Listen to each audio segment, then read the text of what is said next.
Glória a Deus. Abra sua Bíblia no livro de Atos dos Apóstolos. Hoje nós vamos estudar o capítulo de número 2. Estamos em uma série de estudos que começamos a semana passada e estamos estudando o livro de Atos dos Apóstolos. Hoje nós vamos estudar o capítulo de número 2.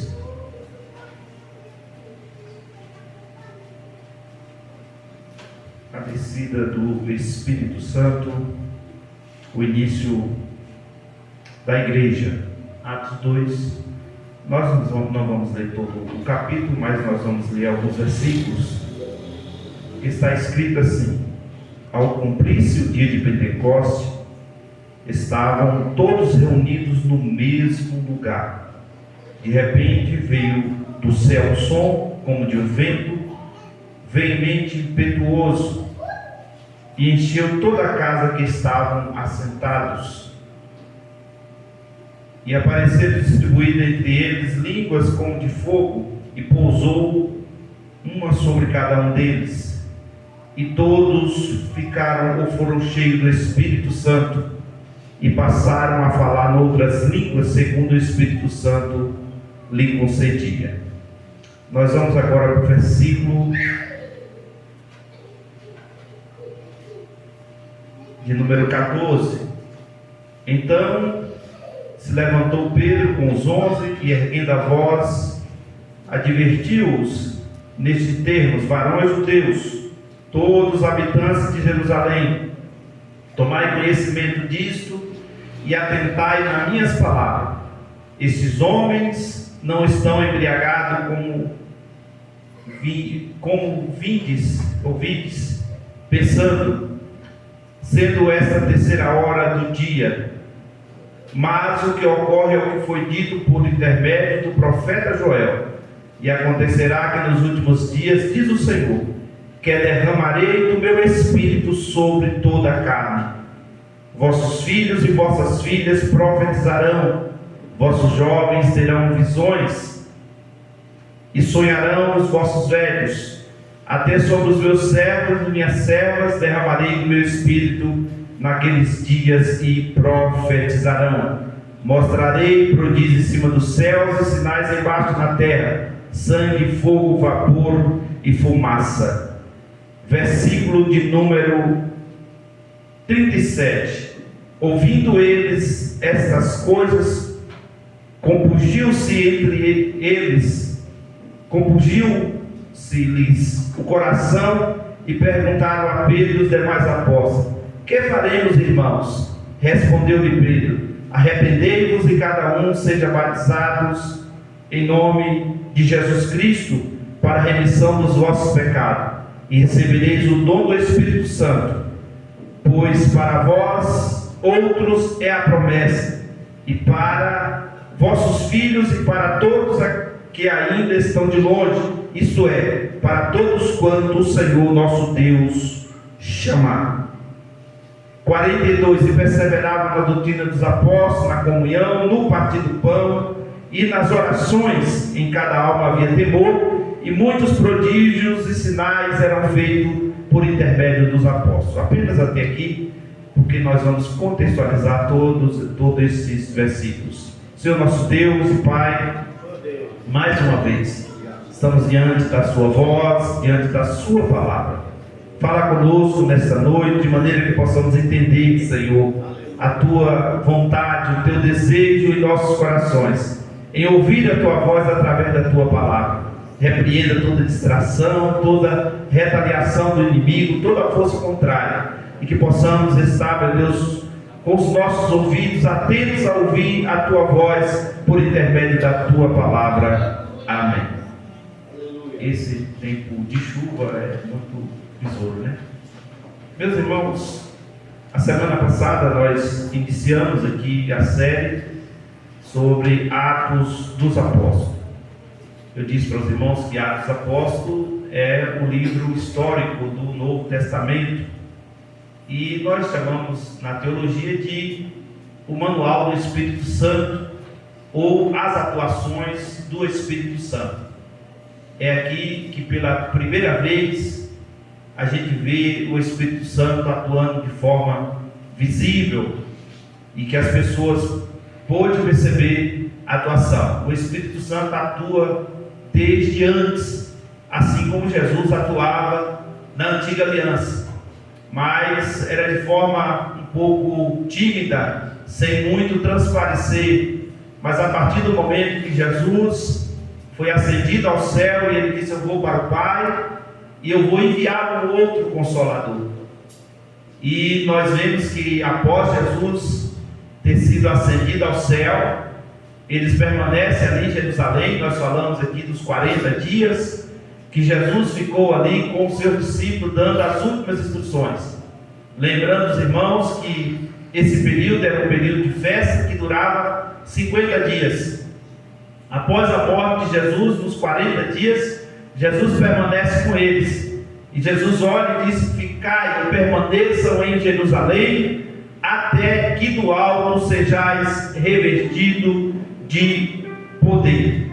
Aí, quando nós observamos a Bíblia, o capítulo 2, talvez seja o mais conhecido de Atos dos Apóstolos, que é onde fala sobre a descida do Espírito Santo.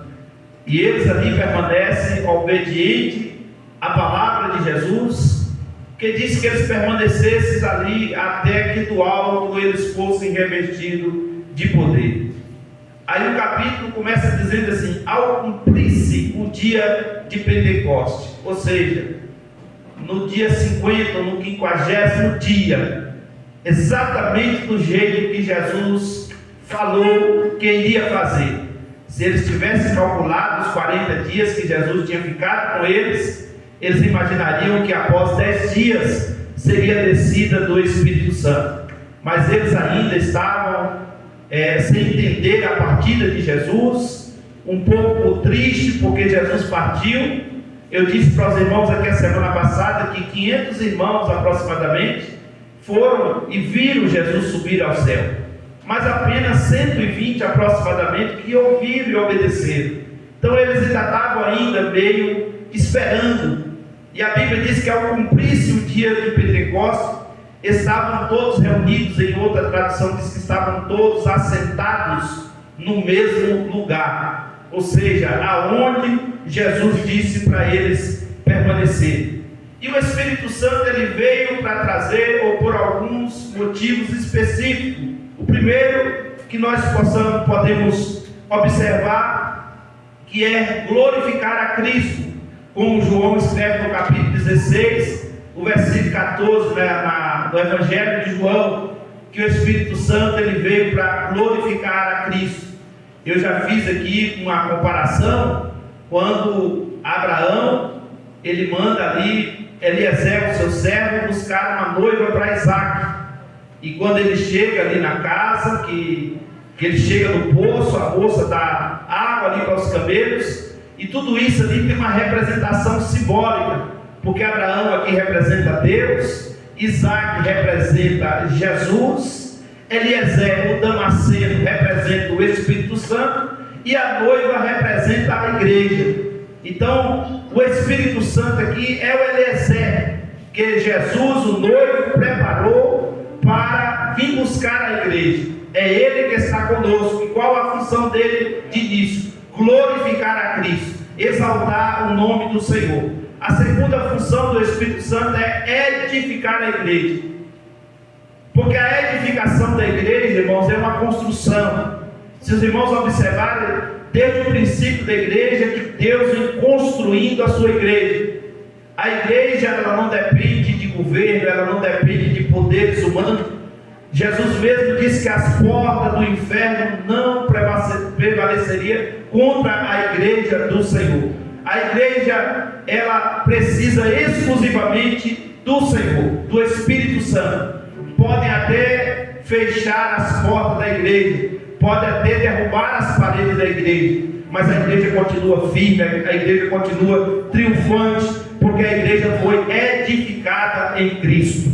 Outra coisa que é importante nós sabermos, que o Espírito Santo ele habita em nós.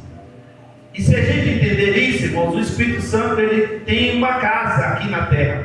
E a casa é a igreja. Somos nós que somos chamados templo do Espírito Santo. Nós temos uma casa física aqui que é um local de adoração. Mas nós, quando reunimos, nós somos a igreja de Cristo. E nós, sendo a igreja de Cristo, nós somos morada dele. Nós, dentro desse edifício espiritual, nós temos ele como um construtor. É ele que projeta a nossa vida. O Espírito Santo também, lá em 1 Coríntios, capítulo 12, o versículo 4, veio para dar os dons espirituais à igreja. Então não foi por acaso que na descida do Espírito Santo, a Bíblia diz que Deus encheu tanto aquele povo que estava ali, que eles pareciam que estavam embriagados, literalmente, irmãos. As pessoas olhavam para eles e eles estavam praticamente como se eles tivessem ingerido algum tipo de bebida alcoólica. Mas era a terceira hora, ou seja, na contagem judaica, era para nós às 9 horas da manhã. E eles estavam ali há 10 dias já esperando essa descida do Espírito Santo.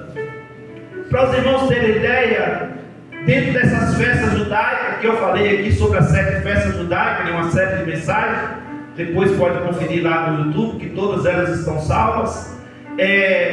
Essas festas judaicas, todos os judeus, e se os irmãos lerem o capítulo de número 2, vocês vão ver que tinha gente de todos os lugares aqui, ó.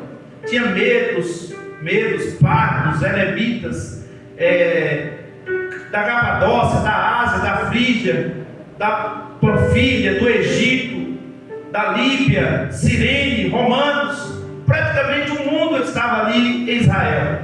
Porque é o que os judeus tinham consigo, que todos os anos eles teriam que celebrar a Páscoa ali em Israel, tinha que celebrar a festa dos tabernáculos, celebrar as colheitas, celebrar a festa dos pães ázimos, celebrar ali a festa chamada, que era das cabanas, né, que eles lembravam que quando eles saíram do Egito, eles montavam as cabanas do lado de fora e ficavam do mesmo jeito como se eles estivessem lá no deserto. Então eles iam para lembrar o que Deus fez com eles quando se tiraram do Egito. Então eles ficavam ali durante 50 dias.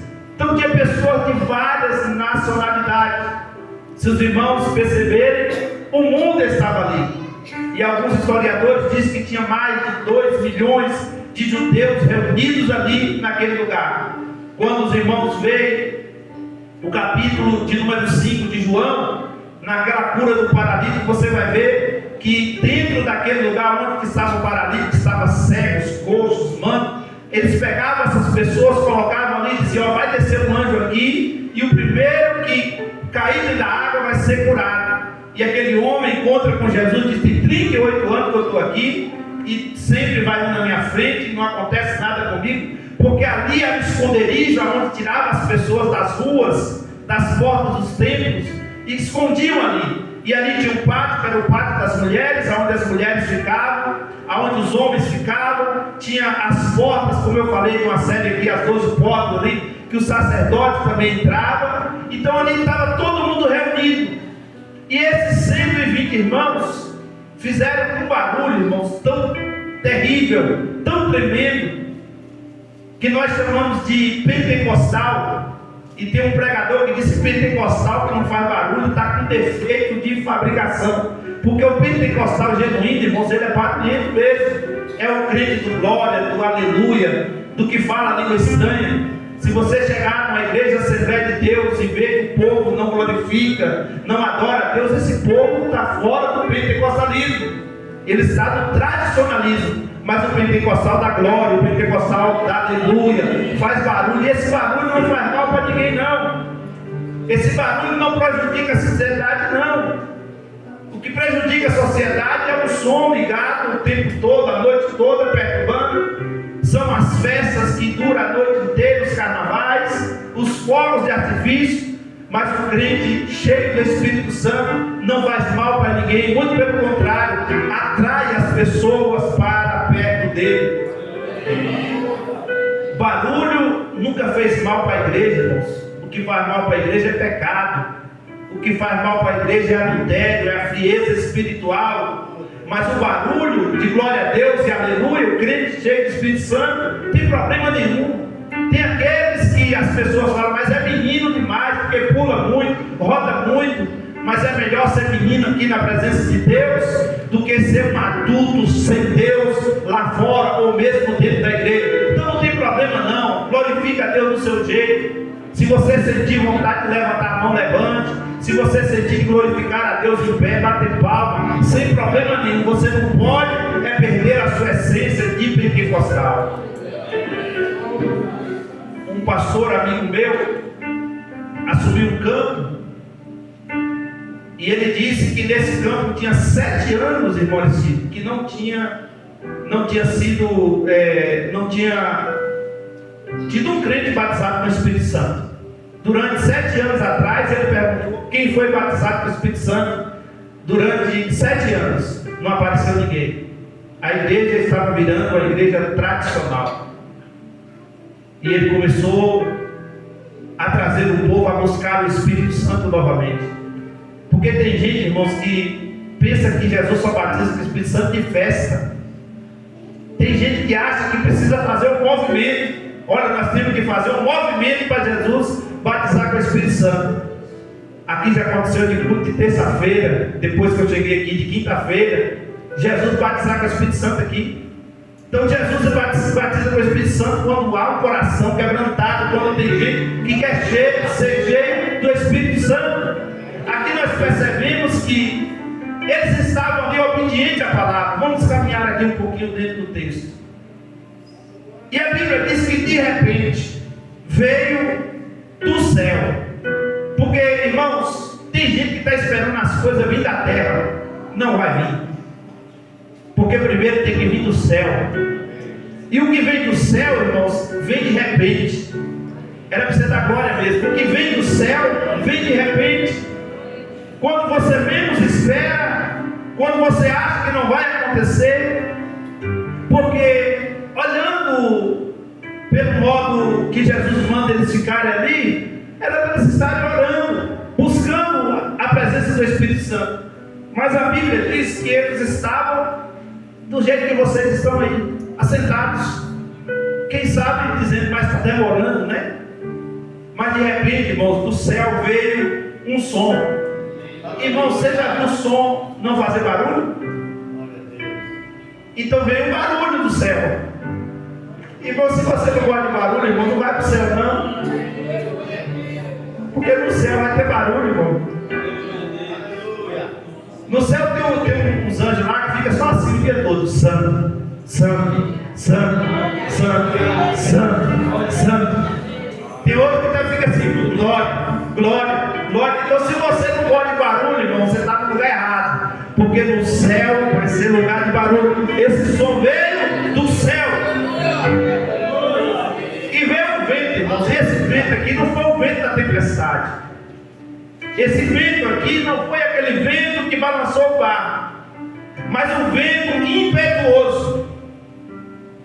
E a Bíblia diz que esse vento encheu a casa que eles estavam reunidos ou assentados. E aí viram sobre eles línguas distribuídas sobre cada um deles como de fogo, pousar sobre cada um deles. Isso aqui é lindo, irmãos. O versículo de número 4 que diz assim: todos foram cheios do Espírito Santo e começaram a falar outra língua, segundo o Espírito Santo lhe concedeu. Agora, irmãos, está ali pessoas simples. Nesse dia ali tinha dona de casa. Nesse dia ali tinha agricultores. Nesse dia ali tinha pescadores. Nesse dia ali estava a igreja do Senhor composta de pessoas de todas as classes, raças, classes sociais, de cores diferentes, pessoas pardas, pessoas brancas, de sirene, pessoas negras. E estava todo mundo ali reunido, homens, mulheres, famílias ali naquele lugar. E o Espírito Santo, que não faz acepção de pessoas, encheu todos eles que estavam naquele lugar.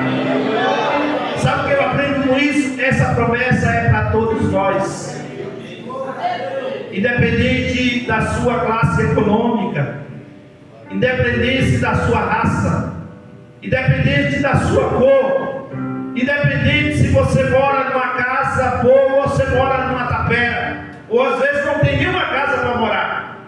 O Espírito Santo é para mim, é para você, é para todos nós. E todos foram cheios do Espírito Santo e começaram a falar noutras línguas. E ali, irmãos, estavam os habitantes de Jerusalém, vindo de todas as regiões, que eu falei aqui agora há pouco. E para quem pensa, irmãos, que as línguas que foram derramadas sobre eles, tem gente que fala que foi língua dos anjos. Não foi, irmãos. O linguajar dos anjos é diferente do nosso. Mas as línguas, está escrito aqui no texto, que era gente que estava em Roma. Então quer dizer, um judeu que nunca saiu da Judéia, alguém que nunca saiu ali de Judá, nem de Jerusalém, de repente começa a falar italiano, vira um poliglota. Alguém que nunca foi na Capadócia começa a falar a língua de lá. Alguém que nunca tinha ido na Antioquia começa a falar a língua de lá. Alguém que nunca tinha ido na Ásia, alguém que veio de outro, você imagina, irmão, naquela época, alguém falando indiano. Vamos colocar na nossa língua hoje, falando japonês, polonês. Eu não vou dizer o grego, o hebraico, o aramaico, porque eram as línguas locais daquela época, mas eles começaram a falar línguas, na língua dos povos lá, e eles começam a chegar do lado de fora da igreja, ele começa a escutar aquele povo falando na língua deles. Quem estava falando não sabia o que estava falando, mas eles que estavam do lado de fora estavam entendendo o que aquele povo estava falando, e isso que chamou a atenção deles. E eles dizem um para o outro: varões, irmãos, eles estão falando na nossa própria língua. Que negócio estranho é esse? Porque o Espírito Santo, irmãos, ele pode dar para você variedade de línguas. Mas tem gente que às vezes é batizado com o Espírito Santo e fala uma língua só a vida toda. Tem problema algum nisso? Não. O importante é você ser cheio do Espírito Santo. O importante é você deixar Deus encher você. Eu já ajudei várias pessoas ensinando sobre o batismo com o Espírito Santo, e várias pessoas, pela sua timidez, dizem: pastor, eu sonhei a noite toda falando em língua, e quando eu chego na igreja me trava. Eu falei: tu já foi batizado com o Espírito Santo e nem sabe, rapaz. É só você soltar aquilo que você sonhou, porque você já foi selado. Deus está dando aviso para você: tira a timidez. Eu estava pregando no Parque Tiradentes uma vez em São Paulo, e de repente as pessoas vêm à frente para orar, para me orar por ela, e aparece um homem na minha frente, branco, e ele começou a ficar todo vermelho. E Deus falou comigo: eu já batizei com o Espírito Santo, mas ele é tímido, ele sonha direto falando em línguas. Mas ministra sobre ele, tirando o espírito de timidez dele. Eu desci do púlpito e coloquei a mão sobre aquele homem e disse: espírito de timidez, saia. E disse no ouvido dele aquelas mesmas línguas que Deus te deu em sonho: fala agora em nome de Jesus. Aquele homem tímido, irmão, começou a rodar e falar em língua da igreja, recebeu uma variedade de língua, já recebeu o dom da profecia. Naquele mesmo dia, o homem que era tímido já saiu profetizando na igreja, porque é assim que Jesus faz: pega alguém incapaz, alguém tímido, alguém que ninguém dava nada, enche o Espírito Santo, coloca ele para ser um poliglota. Porque quando você é batizado com o Espírito Santo, você é um poliglota, porque você fala a língua da terra, você fala a língua do céu, você fala a língua de outras nações que você nem nunca foi lá. Você deve buscar o batismo com o Espírito Santo.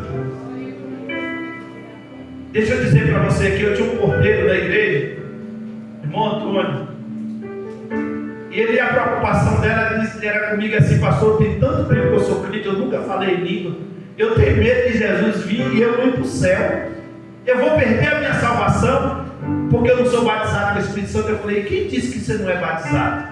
falei, você é? Porque tem o batismo no Espírito Santo e o batismo com o Espírito Santo. Isso não está no nosso contexto não, mas eu vejo na minha memória, Efésios 1:13, eu vou ler. Efésios capítulo 1, versículo 13, um irmão tem voz bem firme aí, leia para mim, Efésios 1:13. Quando fala do selo aí, Efésios 1:13, leia aí, não precisa procurar aqui, está lá. Efésios 1:13. Vai lá. Pode ler, irmão. Em quem também vos estáis. Espera aí. Em quem também? Vós estáis. Vocês estão em quem? Em Cristo. Vamos lá. Depois de ouvirdes a palavra da verdade. Depois que você ouviu a palavra da verdade, o que acontece? O evangelho da vossa salvação. Vocês receberam o evangelho da vossa? Pronto. Vamos lá.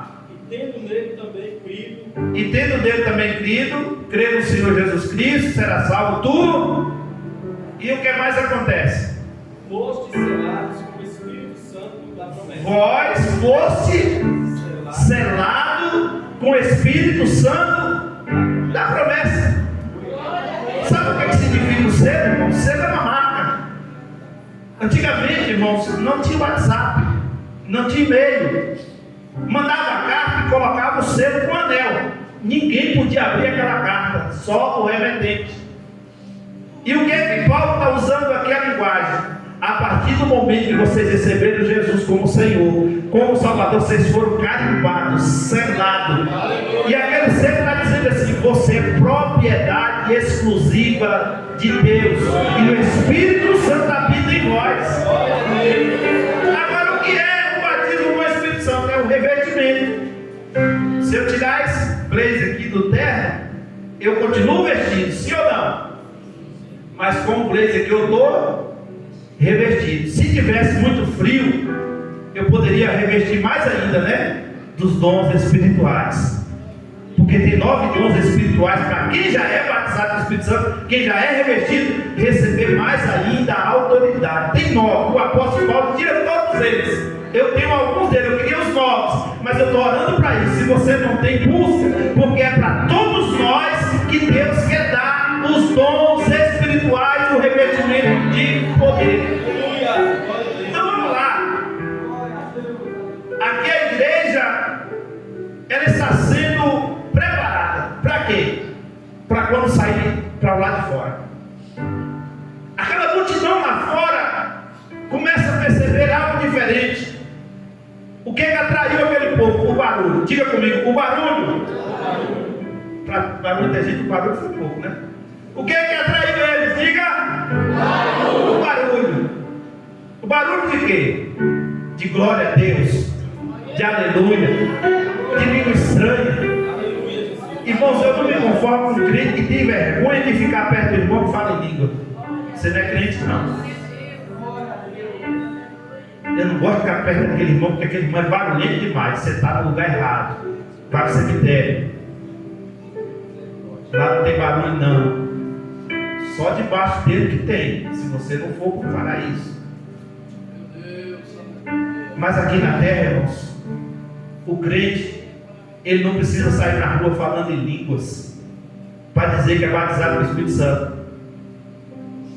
Tem uns bandidos aí, uns pilantras da internet, que fica zombando das línguas estranhas. Mas as línguas estranhas, irmãos, não é para ser zombado, porque Deus dá a cada um. É individual.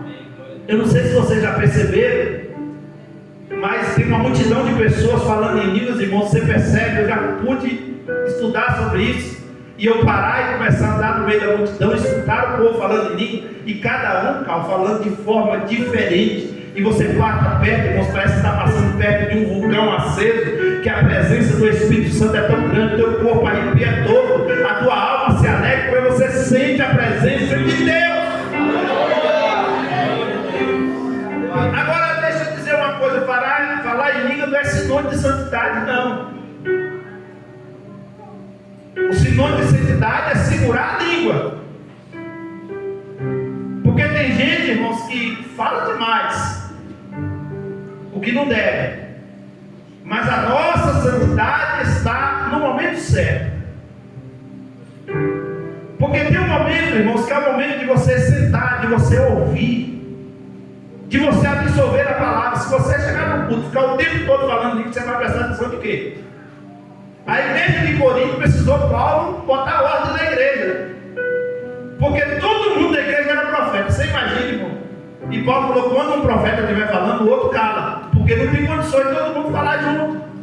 Eu estou pregando aqui, o profeta da vez aqui sou eu. Se outro profeta levantar, eu mando sentar. Porque tem que ter sabedoria. Porque enquanto um estiver falando, o outro tem que se calar. Porque tem gente que não tem sabedoria, irmão. Eu já preguei em lugares e mandar a gente sentar. Porque o camarada levanta e começa a chamar a atenção, e o povo, em vez de olhar para cá, começa a olhar para o camarada fazendo um aviãozinho. E ali, irmãos, é coisa de consertar. É menino ainda que precisa ser colocado no seu devido lugar. Na verdade, ele tem o dom, é usado por Deus, mas ele quer de alguma forma chamar a atenção para alguém notar. Mas não é assim. Tudo na igreja tem que ter decência e ordem. A maior profecia da igreja está aqui já revelada, é a palavra. Essa daqui não falha. Deus pode usar alguém com o dom da profecia, até crianças. Deus pode usar, mas no momento certo, na hora certa. Então, nós temos que entender que o Espírito Santo ele veio para quê? Para dirigir a igreja, para guiar o povo. A Bíblia diz que o Espírito Santo ele convence o homem do pecado, da justiça e do juízo. É por isso que vocês perceberam que eu não sou um pastor apelativo. As pessoas vêm para o culto e eu não fico aqui todo dia chamando a pessoa, vem aqui à frente, porque eu aprendi com o tempo, já pastoreando, que às vezes você fazendo isso, ao invés de você ganhar as pessoas, você faz escorraçá-las. Eu já perdi gente na igreja por pregadores sem sabedoria, pessoas que nunca tinham ido na igreja, a esposa estava indo para a igreja, e no dia que o camarada vai pegar o pregador, traz na frente e diz, ó, você vai morrer se não aceitar Jesus. Esse pastor já morreu, irmão, o cara está vivo até hoje lá, e não é crente. Sabe por quê, irmãos? Profecia mentirosa. Você não precisa ameaçar ninguém que ele vai morrer, todos nós vamos morrer. Você tem que dizer que Jesus salva, Jesus cura, Jesus liberta, Jesus batiza com o Espírito Santo, Jesus em breve voltará. Olha na festa aqui, a sabedoria que o pastor Michel usou, e o monte que está aqui, ó, não perde um culto. Está firme com Jesus. Sabe o que é isso? Com sabedoria para ganhar alma. Ele começou ouvindo, eu nunca tinha chamado, e a mensagem, ó, o anzolzinho já estava na boca já, sabe? E Deus vai visgando, e na hora certa Deus puxa, fala, agora você é meu. Jesus falou que nós somos pescadores de almas. Sabe a diferença do pescador? Pescador mesmo para o pescador de alma? Porque o pescador tira o peixe vivo para morrer, né? Não é assim? E o pescador de alma tira o morto para dar vida. Então tira o homem morto lá para o mundo e dá vida a ele, dá esperança a ele novamente. Então Jesus falou como discípulo, ó, eu chamei vocês para serem pescadores de alma. Tu tirava o peixe vivo para ser morto, agora tu vai tirar o morto para ser vivo. Isso é a presença de Deus e do Espírito Santo. Então essa incumbência foi dada à igreja de nós termos essa sabedoria da parte de Deus em ganhar alma. Então todo lugar que eu pastorei, eu ganho muitas almas para Jesus, mas na paciência. Porque pescador, irmãos, ele joga no anzol e ele tem que ter paciência. Porque tem peixe que você já pode jogar o anzol e na hora que ele desgasta você puxar. Tem peixe que você tem que deixar ele puxar a linha. E na hora que ele estiver bem cansado, aí você traz ele.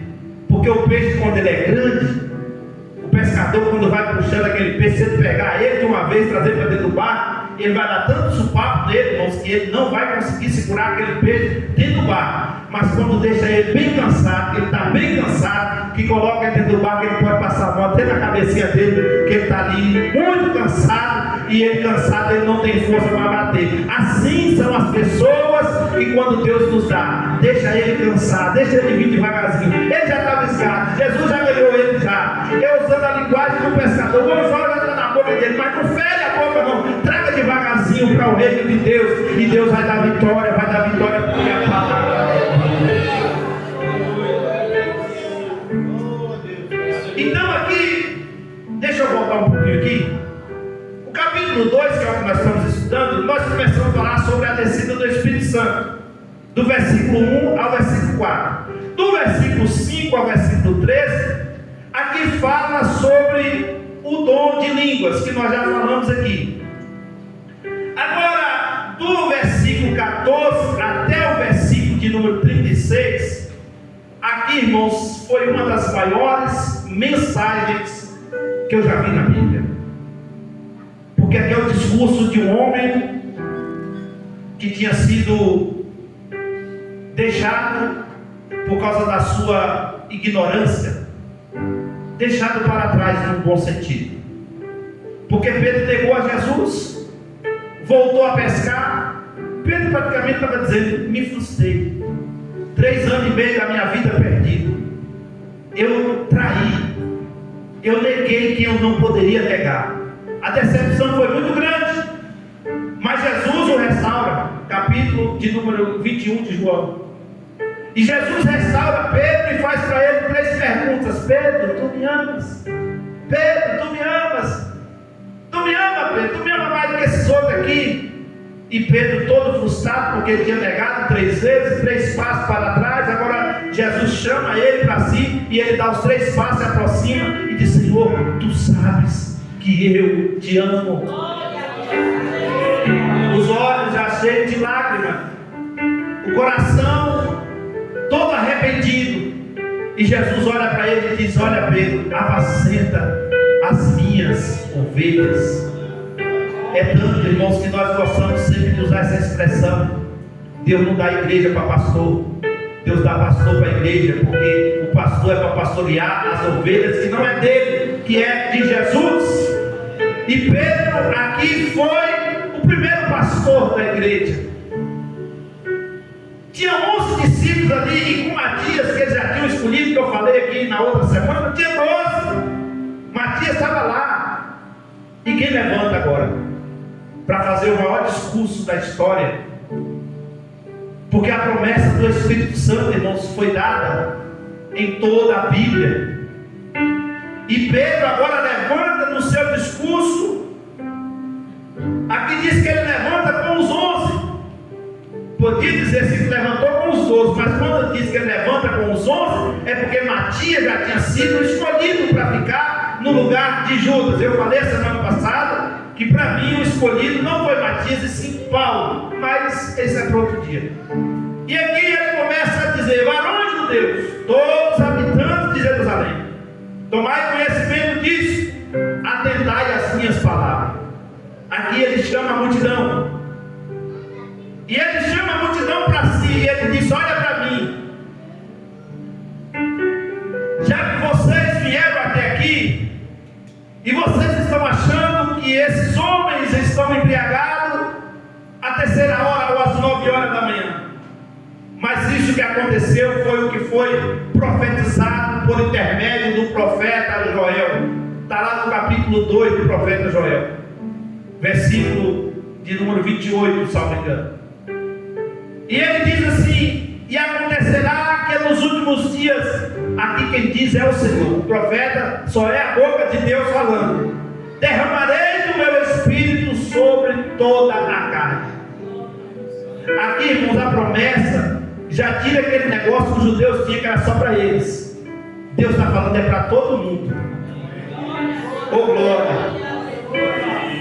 Eu derramarei do meu espírito sobre toda a carne. Aí ele diz: os vossos filhos e as vossas filhas profetizarão, os jovens terão visões, os velhos sonharão. Você está entendendo o que Deus está falando aqui, ó? Porque tem gente que fala assim: eu já estou tão velho, eu não presto para mais nada, então morre. Porque quem está velho e não presta para mais nada tem que ir embora. Mas a Bíblia diz que os velhos sonharão. O que é isso? Experiência. Com os mais jovens, nós somos a força. Com os mais velhos, isso foi uma experiência. Junta para você ver. Força, experiência para você ver o que dá. Ai de nós, se não fossem os mais velhos, irmãos, que nos aconselharam. Se eu estou aqui hoje, é porque pessoas mais velhas do que eu me ensinaram como chegar até aqui. Porque tem gente que não valoriza os mais velhos, não valoriza as pessoas que passaram.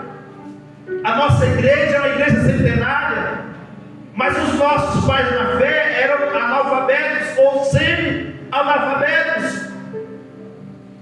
Não tinha a cultura que nós temos, o conhecimento que nós temos, os cursos que nós fazemos.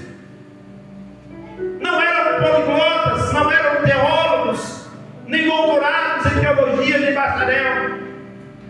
Mas eram homens que tinham o que um homem e uma mulher de Deus precisa ter para pregar o Evangelho, é ser cheio do Espírito Santo. Nós tínhamos um obreiro que não sabia ler. Quem lia a Bíblia para ele na igreja era a esposa dele. Mas era um ganhador de alma. Aonde colocava ele, se tivesse 20, você voltava com um ano, estava com 30, 60. Agora tu imagina uma pessoa que não sabe ler nem a Bíblia, que tem que mandar a mulher ler para ele, mas ela lia e pregava. Para o modo, por onde, por o que, Deus, Jesus. Irmãos, mas o poder não está na oratória. Eu estava conversando com um amigo ontem de alguns pregadores que às vezes querem enfeitar o pavão, que já é tão enfeitado, tão bonito, né? Às vezes estuda dicionários para falar palavra difícil para as pessoas acharem bonitas as palavras difíceis. E você pode até saber falar difícil, mas o simples é muito melhor, porque o simples todo mundo entende. O apóstolo Paulo, irmãos, era um dos homens mais estudiosos da época. Paulo era poliglota. Paulo estudou nas melhores faculdades de Jerusalém, estudou aos pés de Gamaliel. E Paulo dizia assim: no meio dos tolos eu me fazia de tolo, no meio dos sábios eu me fazia de sábio. Oh, aleluia. Deus pode usar você do seu jeito, meu irmão. Ou falando bonito ou não. Você só não precisa enfeitar porque já está enfeitado. Já não. A Bíblia já tem argumento suficiente. Pregue a palavra de Deus, ela já é suficiente. E eu dizia para esse amigo que alguns pregadores querem enfeitar demais a maneira de falar e o povo não entende. Mas o que o povo precisa entender, irmãos, é o que o pregador está transmitindo, que é a palavra de Deus. Jesus pregava por parábola, ilustrava o reino e dizia assim: o reino de Deus é semelhante. E alguém dizia: olha, eu tenho uma terra lá, eu sei como é que faz para a terra, eu sei como é que faz para colocar a semente. E ele está dizendo: essa semente é o teu coração que tem que vir a palavra de Deus. Se você não deixar a semente cair no teu coração, vai vir o espinho, vai matar a semente, vai vir o passarinho, vai pegar a semente, vai vir a pedra, vai sufocar a semente. Mas se essa semente cair no coração bom, ela vai produzir 30, 60, 100. Aí alguém dizia: eu entendi, eu tenho uma roça lá e eu sei como funciona esse negócio de semente. Aleluia, aleluia. E o discurso de Pedro, irmãos, e Pedro aqui não era poliglota. Pedro era pescador. Eu vou dizer o que os estudiosos dizem, irmãos, que a maioria das pessoas que eram pescadores, pessoas que tinham essa profissão, eram crianças que todo judeu tinha consigo, irmãos, dos seus filhos, seu mestre de Israel. Porque na cabeça do judeu, o judeu era assim: um desses filhos meus pode ser o Messias. Eles tinham essa esperança, então tem que cuidar desse menino até ele crescer. O que eles faziam? Colocavam esse menino na escola para estudar a Torá, que era a lei de Moisés, o Pentateuco, os 5 primeiros livros que nós conhecemos hoje como Pentateuco: Gênesis, Êxodo, Levítico, Número, Deuteronômio. Quando esse menino passava da primeira fase do centro, que estudava o Pentateuco, agora vai estudar as leis e os profetas. Se ele fosse passando de fase, irmãos, de repente esse menino era colocado em uma faculdade. E essa faculdade que esse menino era colocado, ele ficava até os 30 anos para se tornar mestre. Alguém perguntou um dia onde Jesus estava fazendo, o que Jesus estava fazendo dos 12 aos 30 anos, que você não veio falar nada. Eu digo para você, Jesus estava estudando. Porque como um judeu, José sabia disso. E José sabia mais do que ninguém que Jesus seria o Messias. E ninguém chamava alguém de mestre sem ser mestre, não. E mesmo as pessoas que não aceitavam, não gostavam de Jesus, diziam: tu és mestre, Rabi, Rabone. E Jesus era mestre porque ele teve uma formação de mestre em Israel. E quando ele completava 13 anos, ele era apresentado diante do sacerdote. E o sacerdote ia perguntando para ele: o que tem lá no Pentateuco, na nossa linguagem hoje, no livro de Gênesis? O que é o livro de Gênesis? É o livro da criação, é o princípio das coisas. E no Êxodo, a saída do povo. E o Levítico, as leis. E aí começava a perguntar: Deuteronômio. E aí quando esse menino ia passando de fase, eles falavam: passou de fase. Vamos ver se você sabe alguma coisa agora sobre os reis de Israel. Aí perguntava quem foi Saul, quem foi Davi, quem foi Salomão, quem foi Absalão. Começava a perguntar. Se ele passar de fase, falava: esse menino está pronto.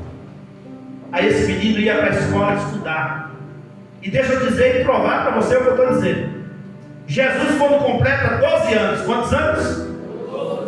Aonde Jesus está? Diante dos mestres. Eu já vi alguém ficar 3 dias para aprender de alguém. Eu já fiquei 4 dias em estudos, no internamento, de manhã, de tarde e de noite, estudando. 4 dias seguidos. A gente só podia usar o celular à noite para mandar uma mensagem. Mas 4 dias seguidos ali estudando de manhã, de tarde e de noite. É como se você internasse naquele lugar para você, no final ali, sair dali pronto. No estudo de aprofundamento. E aí, Jesus está ali, e ao invés de ele estar ali sentado para aprender com os mestres, está todo mundo sentado ouvindo um menino de 12 anos. E 3 dias depois, irmãos, José e Maria procuram Jesus.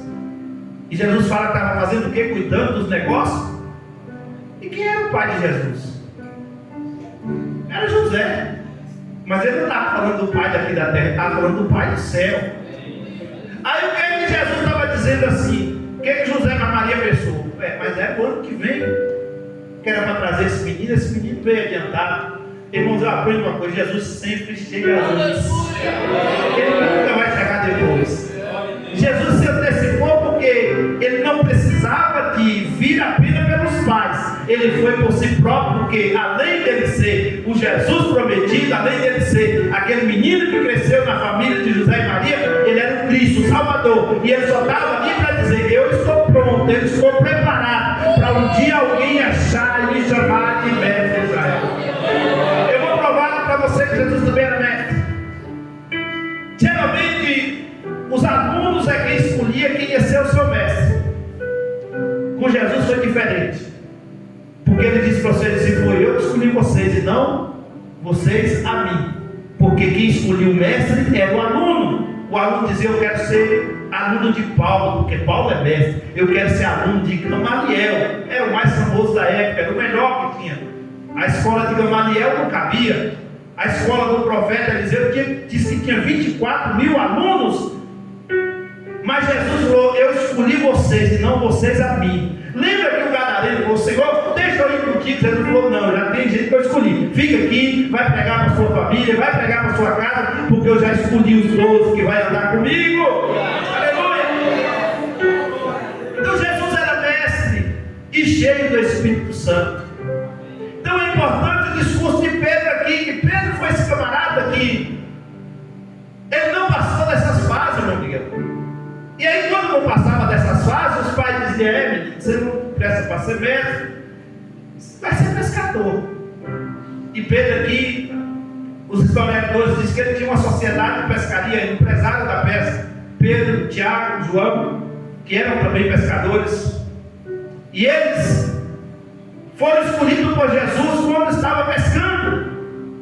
E ele aqui no seu discurso, ele traz uma palavra, irmãos, que convence aproximadamente 3.000 pessoas. E Irmão, se uma alma para Deus vale mais do que o mundo inteiro perdido, você imagina alguém em uma pregação convencer 3.000 pessoas, isso de uma pancada só. Não se preocupe não, lá na frente foi quase 5.000. Então Pedro aqui, irmãos, ele começa a dizer que esse Jesus que eles rejeitaram. E deixa eu dizer uma coisa para você. Sabe aqueles crentes que desistiram? 380 que voltaram para casa? Glória a Deus. Aqueles crentes que voltaram para casa, aqueles 380, estavam lá na porta. Porque quem não quer participar, irmãos, daquilo que Deus projetou, vai ter que ficar lá de fora depois, para esperar uma beiradinha para ver se sobra. Mas Deus é tão misericordioso, irmãos, que quando confessa, deixa, se arrepende, recebe o poder de Deus e a presença de Deus. Agora, a pregação desse homem, deixa eu adiantar, do versículo de número 37 ao 41, a Bíblia diz que 3.000 pessoas se convertem a Cristo com a mensagem do Evangelho. E Pedro, e aqui eu quero ressaltar, porque tem uma denominação que usa esse versículo aqui, apenas para batizar em nome de Jesus. Mas quando Jesus diz em Mateus capítulo 28, ele diz para batizar em nome de quem? Do Pai, do Filho e do Espírito Santo. O batismo em nome de Jesus, irmãos, é o batismo com o Espírito Santo. Quando você vai pôr as mãos sobre alguém, você tem que dizer: receba em nome de Jesus. Quando você vai orar para alguém ser curado, você ora em nome de Jesus.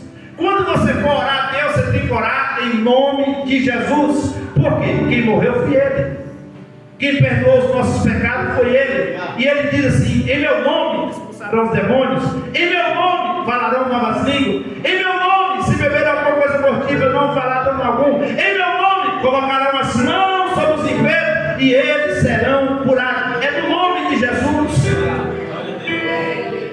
E aí Pedro, ele dá uma mensagem aqui que o próprio Jesus diz: arrependei-vos. Porque o arrependimento é a primeira coisa, porque através do arrependimento vem a confissão. É por isso que eu falei da questão da apelação. Se apela a pessoa vir pelo emocional, ele vem. Outrora você fala assim: vem aqui que eu só quero orar por você. A pessoa vem. E aí quando ele está aqui, você quer levantar a mão para aceitar junto? Quem é que não quer Jesus, irmão? A pessoa não está nem entendendo o que você está falando. Ele levanta a mão, uma alma para Jesus. E ele não foi para Jesus. Agora, quando acontece o Espírito Santo comover a pessoa, irmão, ele se arrasta todo, ele segura: eu não quero, eu não quero, eu não quero. Aí a luta da carne, né, e o Espírito. A carne está dizendo: não, e a cerveja, e o cigarro, e as farras, e o forró que você gosta, e o sinuca, e isso e aquilo. E o Espírito Santo está dizendo: eu tenho coisa melhor para te dar, eu tenho algo melhor para você, eu tenho uma alegria para você que não é passageira, eu tenho uma alegria que mesmo na luta, mesmo na dor, você consegue ter paz no seu coração, mesmo na prova, mesmo no sofrimento, você consegue ter harmonia dentro de si, porque a presença do Espírito Santo. E aí Pedro começa a dizer que eles tinham que se arrepender e se salvar dessa geração perversa. Aqui, irmãos, seria uma introdução para a gente começar a pregar o versículo 42, mas não dá tempo, porque eu só tenho 5 minutos. Porque o versículo 42, que é lindo, até o 47, aqui fala de como viviam os novos convertidos. Porque o livro de Atos é dividido aqui em 5 partes. Não vai dar tempo de falar sobre essa última, mas a primeira, a descida do Espírito Santo; a segunda, o dom de língua; a terceira, o discurso de Pedro, a pregação de Pedro; a terceira, as 3.000 almas que se convertem; e a quarta, as 3.000 almas que se convertem; e a quinta, os novos convertidos agora como viviam.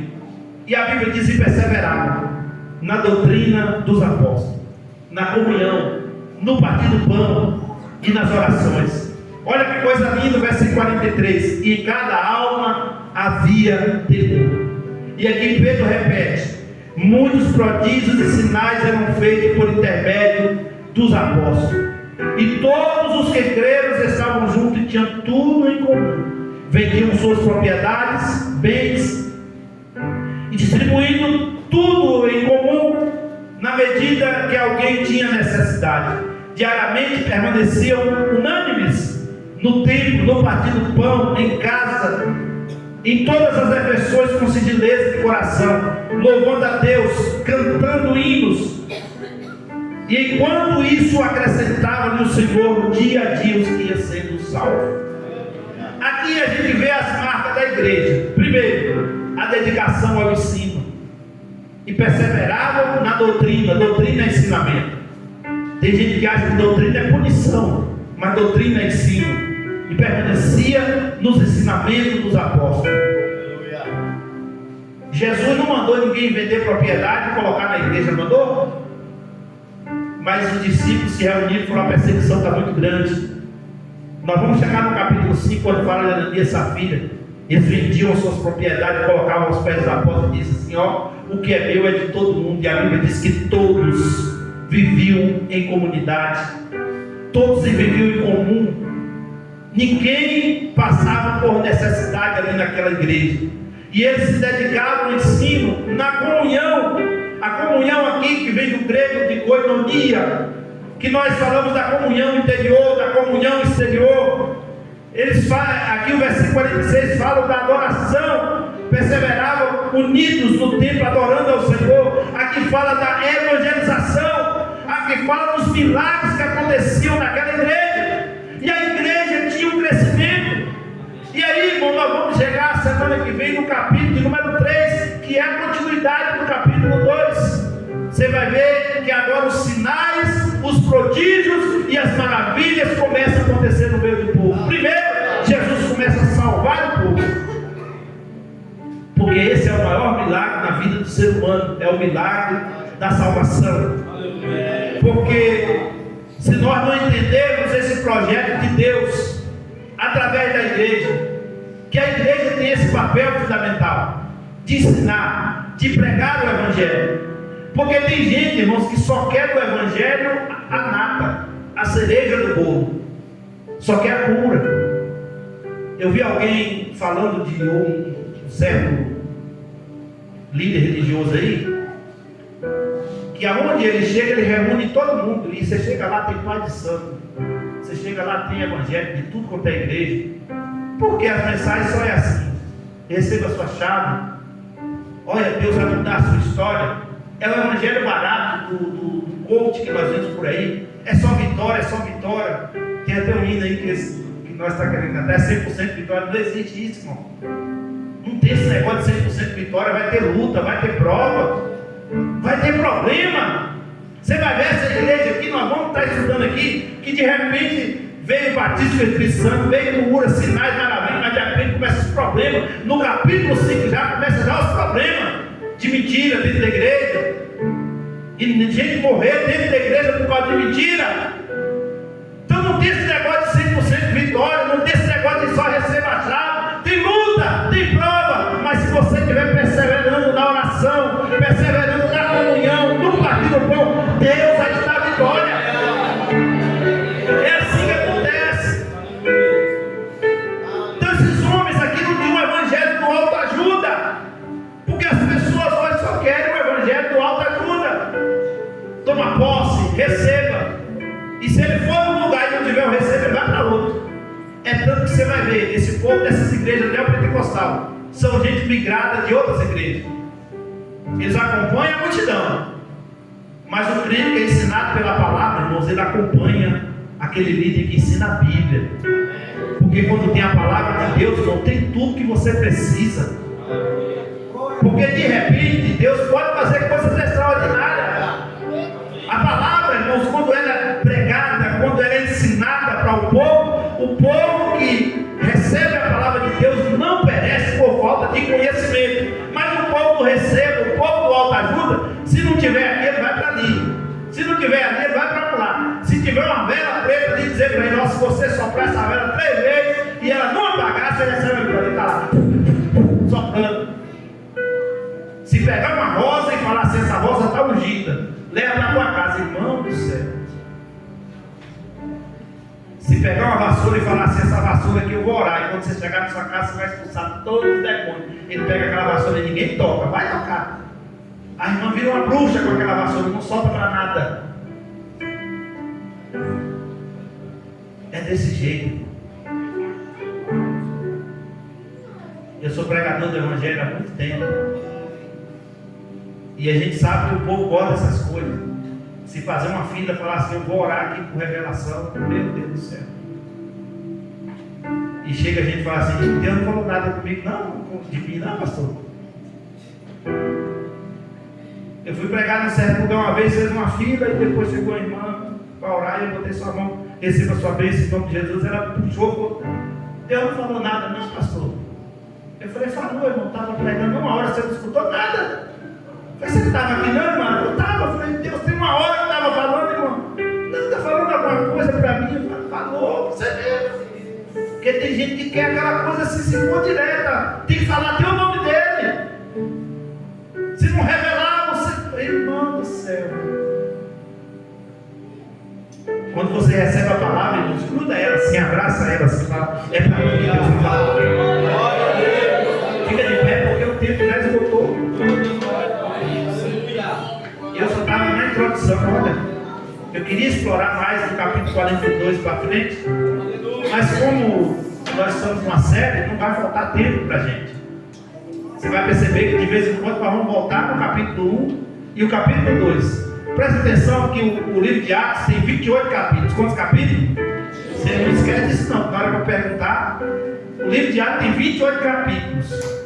Mas dentro desse estudo, de repente, nós vamos voltar no primeiro e no segundo. Sempre nós vamos voltar no primeiro e no segundo capítulo. Por quê? Porque o primeiro é a base, é o início. Irmãos, e se você não volta para a base, você não tem como crescer. Porque a base é que dá crescimento, é que dá sustento. Então nós vamos sempre voltar para a base, para você entender que o projeto de Deus, ele é infalível. O projeto de Deus é para todos nós. E deixa eu te dar um conselho. Você que ainda não é batizado com o Espírito Santo, de repente você pode ser. Você que ainda não fala em línguas, qualquer dia desse aí, Jesus vai te pegar. Pastor, e como é que recebe? É só da glória. Os nossos pais na fé, quando me oravam, falavam assim, na hora que eu for orar, você só fica assim, glória. Na época minha ficava glória, glória, glória, glória, glória, glória, glória. E até recebia, irmão. E o crente recebia mesmo, é só da glória, é só da aleluia, é só buscar a Deus, é só adorar a Deus, com o coração quebrantado. Não fique esperando que alguém vai fazer por você, não. É você mesmo que vai buscar o Senhor. Busque o selo da promessa. Busque essa renovação. Busque o poder do Espírito Santo de Deus sobre a sua vida.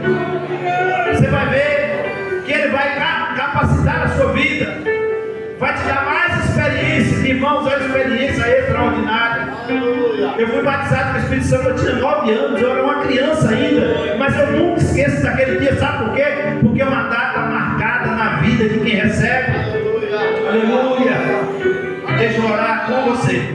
Senhor Deus e Pai, eu quero te louvar por esta oportunidade, pela sua palavra em nossas vidas, pelo teu Espírito Santo que desceu sobre nós e que está conosco, que vive em nós, é quem molda a nossa vida, é quem nos convence do pecado, da justiça, do juízo, é quem muda a nossa direção. Por isso eu te peço nessa noite, Senhor, no nome de Jesus, marca este lugar com a tua glória, com o teu poder. Leva-nos em paz, assim como o Senhor nos trouxe até aqui. Eu quero te glorificar em nome de Jesus. Amém. Que o amor de Deus, a graça de nosso Senhor Jesus Cristo, a doce consolação do Espírito Santo seja com todos que aguardam a volta do Senhor, e com alegria todos possam dizer: certamente que a bondade e a misericórdia me seguirão todos os dias da minha vida, e habitarei na casa do Senhor por longos dias. Amém. Até 2025 devemos confiar e esperar, porque Deus existe e é galardoador que buscam. Amém? Quinta-feira é o culto administrativo. É necessário que todos os membros estejam presentes aqui.